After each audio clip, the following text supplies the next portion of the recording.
By the time you reach this degree, you realize how things are very serious at this point. There's different houses, like the House of Wex, Normandy, Plantagenet Lancaster, Plantagenet York, House of Tudor, House of Stuart, House of Hanover, House of Saxe-Coburg, Gotha to Windsor. Now, you also understand that these are many houses, and they overlap in some cases.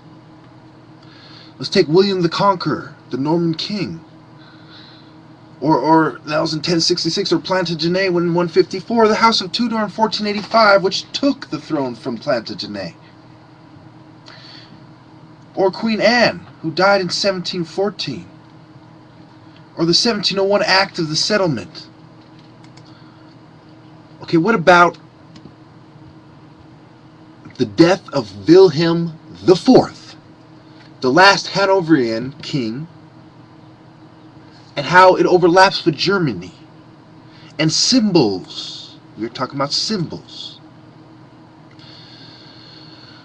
So where should we start? Okay, let's start with Wilhelm, okay? And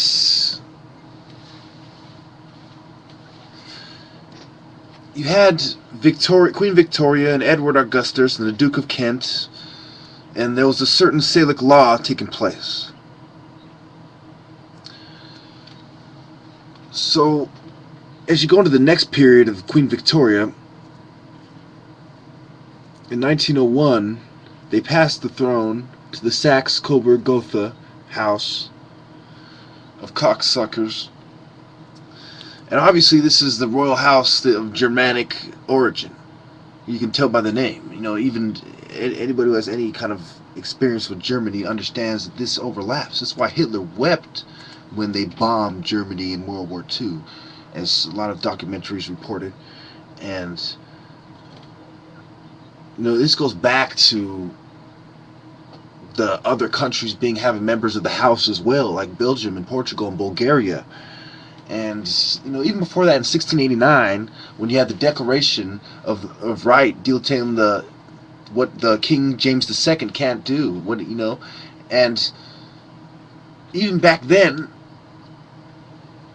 you had Trinitarian Protestant dissenters who were forming secret societies, and you had Catholic secret societies who were loyal to the James II, and they were in Ireland and France. So you had secret societies everywhere. You had house of the royal families all throughout history. Like in 1690, when King Wilhelm defeats the Irish and French armies. Okay, or 1691, the Treaty of Limerick. Or 1692, the Glencoe Massacre. Okay, understand what's going on here. The different acts, the Licensing Act, the Priests of Ryswick in 1691. Understand the succession in 1701. These people have been conspiring and forming secret societies, getting their ways across all throughout history, and it's always been the Germans using the royal families and the Jews using the Germans. And they plant their Masonic lodges in other places like China that just eat it up. Oh, colonization, oh, well, bootlick, until millions of them are Masons. Now, understand this. Then in 1707, the Act of the Union between England and Scotland gave power to London. Okay? Why did they give power to London? So the Jews could run the Germans and the Germans could run the royal family. Or why did the Duke of Malmesbury fight with the French at the Battle of Oudenarde? Because they want to profit from war, give the English the power so the Germans can conspire from within, so the Jews can use the Germans to conspire for the royal family. Now, if we go forward to the Jacobite rebellion in 1715, and how that has to do with the Jacobins in France, Scotland, France. The secret societies went to Scotland. Secret societies went to France. The Freemason is also a French term. Brothers of light, sons of light, brothers under the sun, etc. There's different interpretations, but it's all the same thing. Now we go into see, there's so much that happened in English history. Let me start. I'll start probably around 1800. Okay.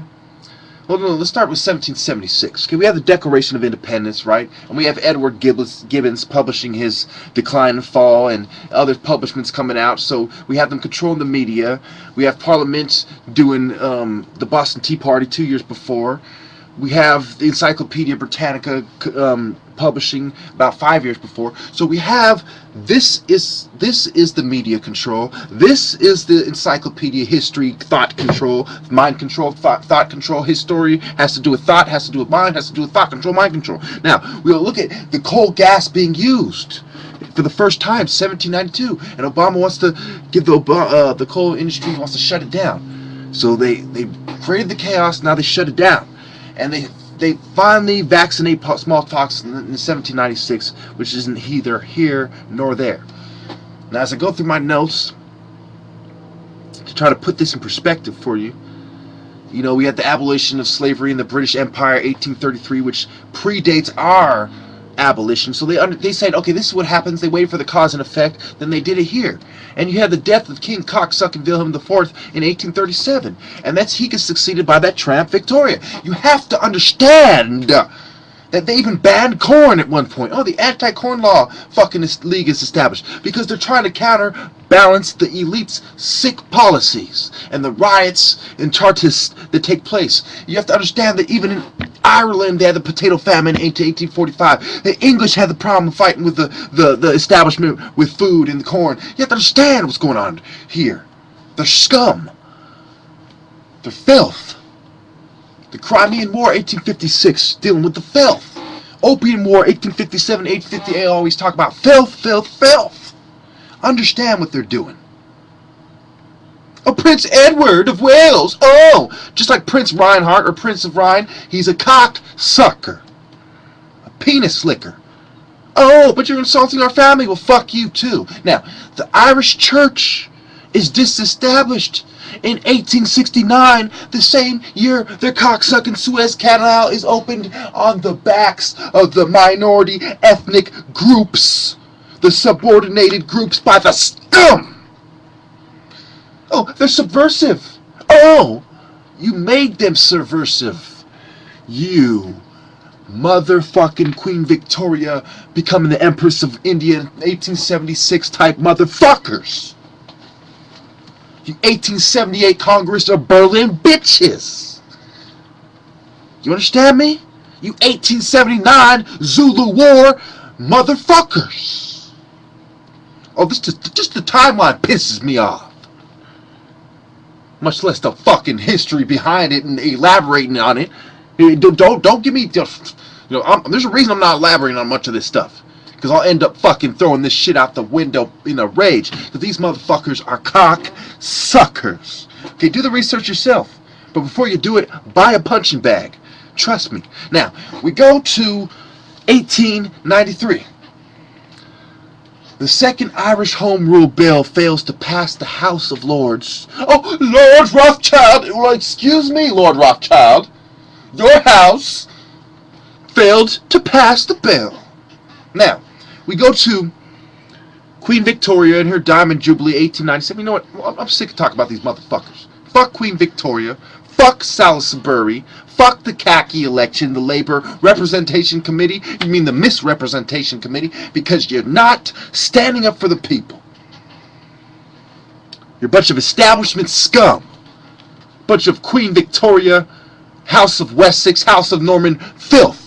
Bunch of Saxon Viking fucking scum. Oh, why are they colluding with the pirates? I'll tell you why the scum are colluding with the pirates. Because they're a bunch of fucking Vikings. And fucking Saxon fucking banker Florence tootin' motherfuckers. They're tooting their horn, but I'm sounding the trumpets on these motherfuckers.